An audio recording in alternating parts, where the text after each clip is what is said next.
Elkezdjük itt a Hungexpón, a FEOA horgászcsarnokának a színpadán is az előadás sorozatot, és mindjárt az elején bele is ugrunk a mélyvízbe.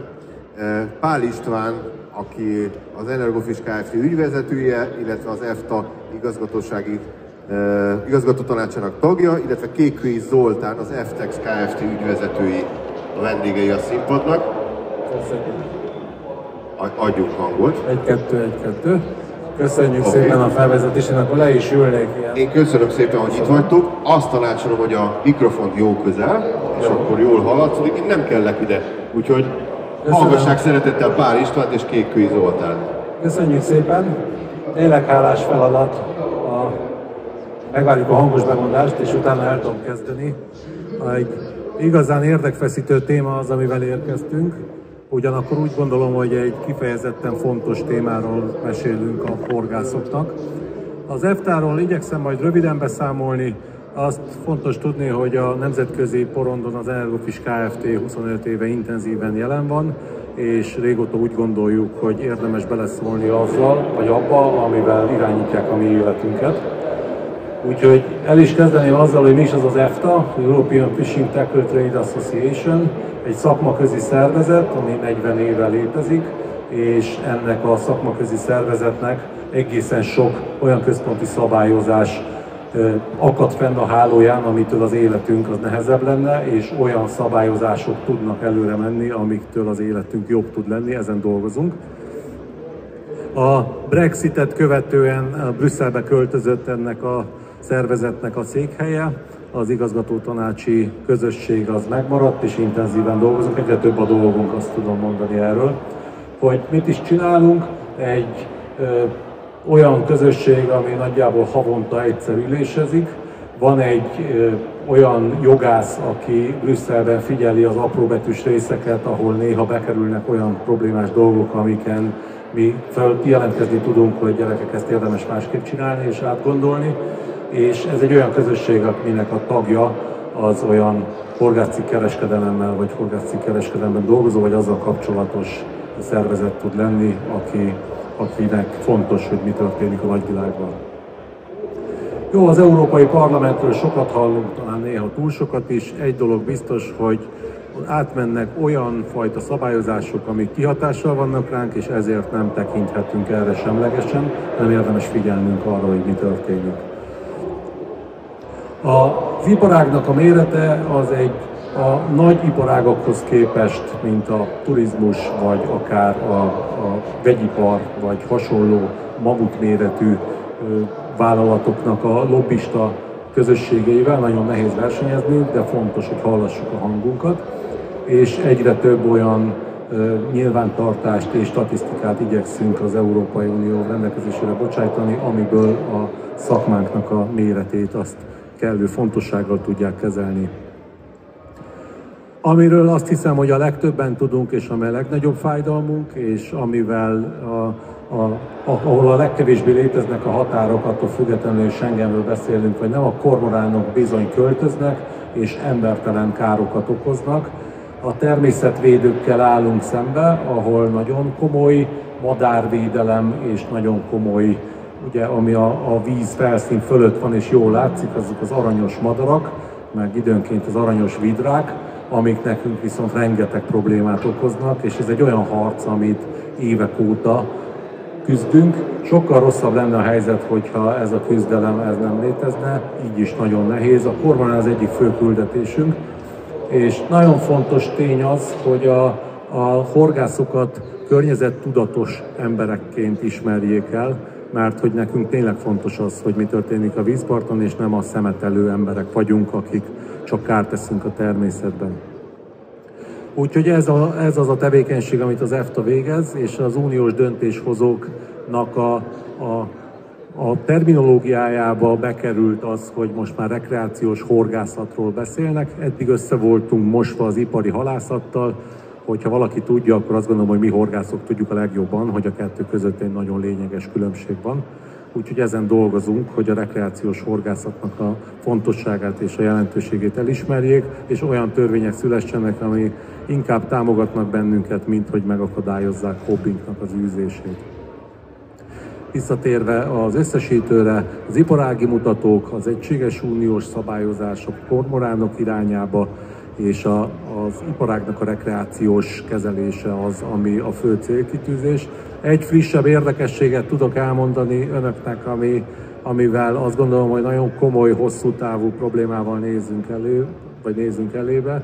Az Állatvédők Egyesülete úgy gondolja, és ennek egyre erősebb hangja van, hogy amit mi horgászok teszünk, hogy kifogjuk a halat a saját szórakozásunkra, majd visszaengedjük a vízbe.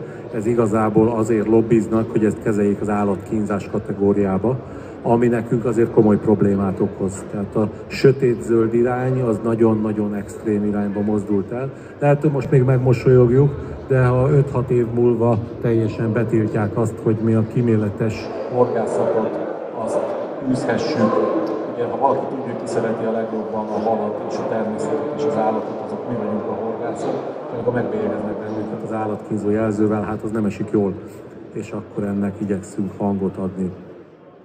Át is kötnék, és átadom utána a mikrofont a kollégámnak. Az FTEX az a szakmaközi kiállítás, ami a 40 éve megrendezésre kerül, most a Covid 3 év szünetet hozott az életünkbe, és ez az a hely, ahol egy horgászcikk kereskedelemben, vagy horgászcikkkel kapcsolatos tevékenységben érdekelt cég lehetőséget kap arra, hogy kijusson az európai vagy a világpiacra, megismerjen partnereket, akár beszerzési, akár értékesítési szándékkal, de erről a Zoli mindenképpen többet tud mondani, mint én, úgyhogy köszönöm, átadom Zoltánnak. Köszönöm szépen, és köszönöm szépen az összefoglalást, István. Nagyon jól elmondtad, hogy az FTEX-nek mi is a célja. Kicsit jobban körbenézek, látok rengeteg horgászcikkgyártót, ha messzebbre nézek, akkor ugye látom Lengyelországot is, mint meghívottját a mostani FEHOVA-nak.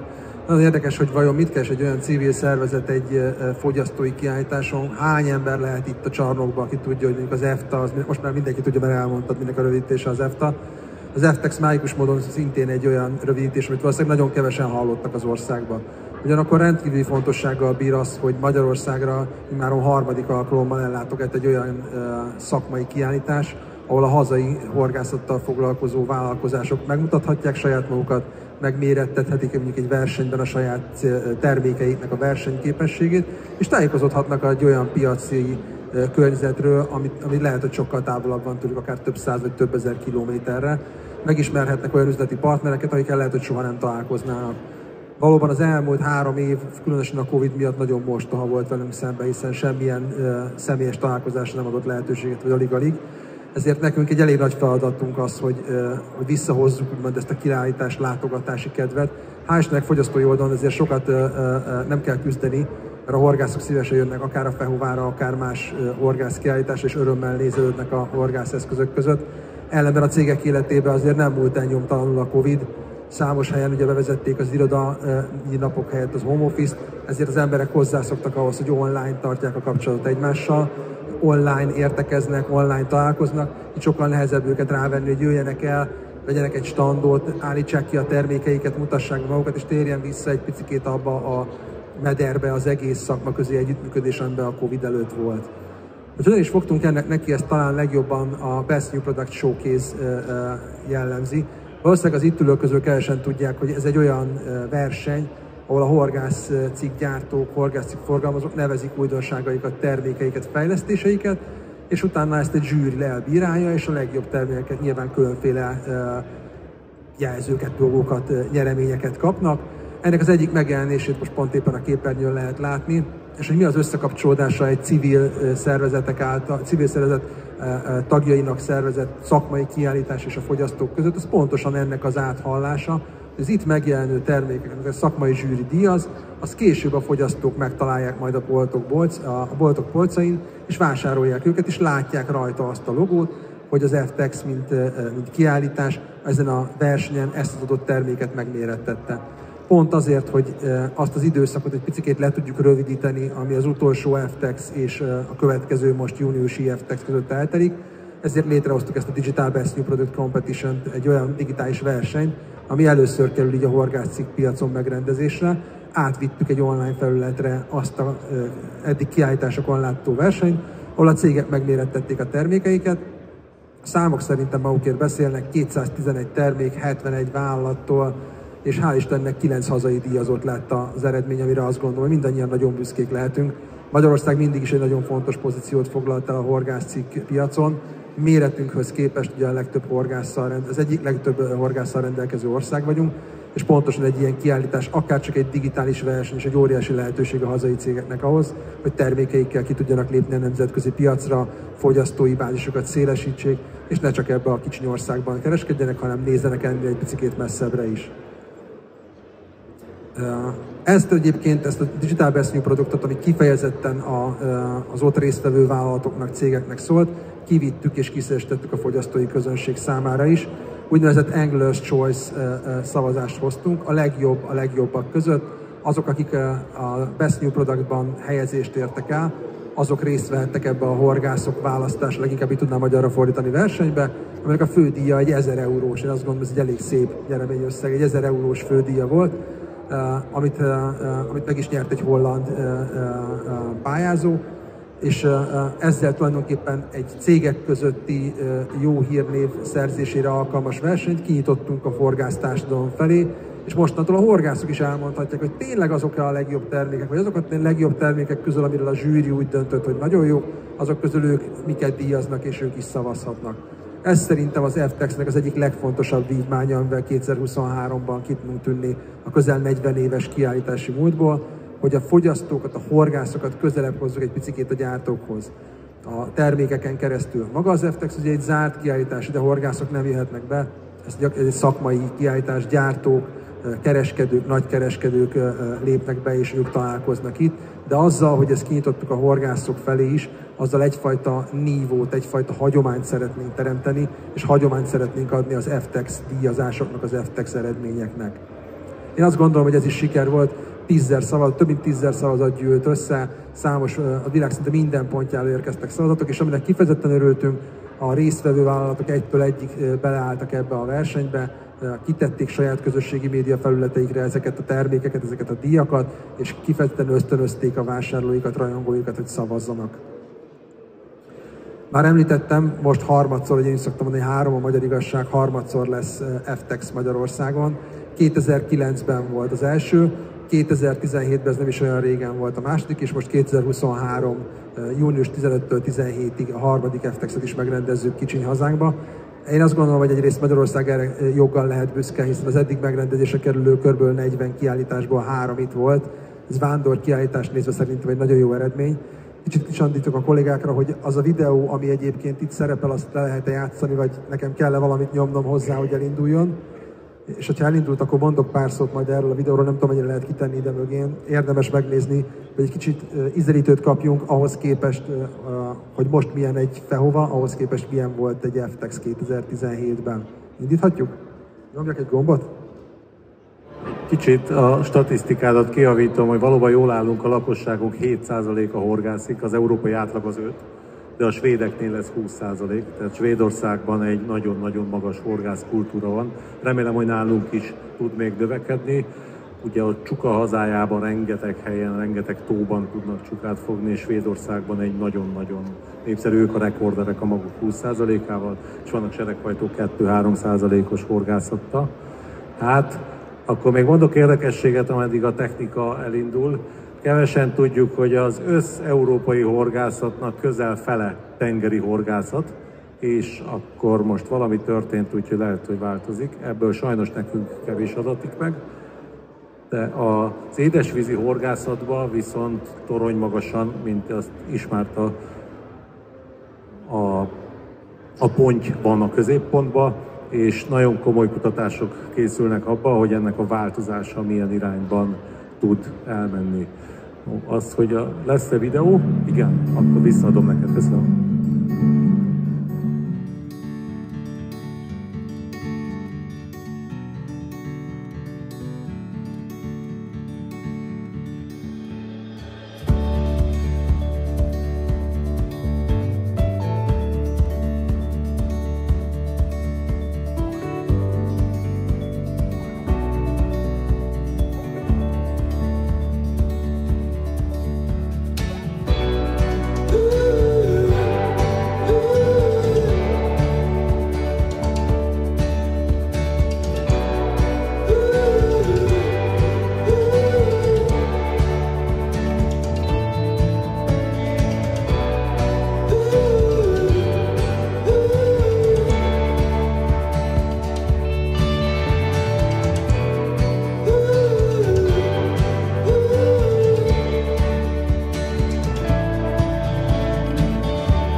Nos, akkor már csak egy dologgal maradtam adós, hogy egy picit közelebb hozzam minden horgászhoz ezt a szakmai kiállítást, hogy mit is nyerhetnek azok a horgászok, akik egy picit jobban megismerik az EFTA, az FTEX működését, vagy esetleg belátnak a kulisszák mögé, mit lehet egy ilyen gyors 10 percben átadni. Szerintem leginkább azt, hogy azzal, hogy a saját hazánkban működő cégeket lehetőséghez juttatjuk, hogy nemzetközi piacon érvényesülhessenek, a nemzetközi piacokra kiléphessenek és ott versenyezhessenek, ez hosszú távon nekünk is, mint horgászoknak nekünk is előny lesz. Egyrészt árértékarányban jobb termékeket tudnak nekünk kínálni, nyilván nemzetközi nagymárkákhoz képesek felnőni, és ebből képesek olyan előnyöket kovácsolni, amit hosszú távon mi horgászok is a mindennapi termékválasztásban élvezni fogunk.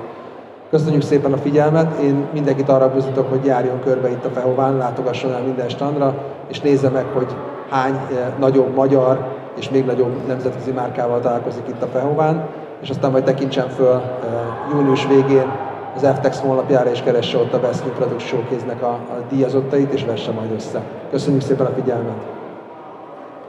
Köszönjük szépen!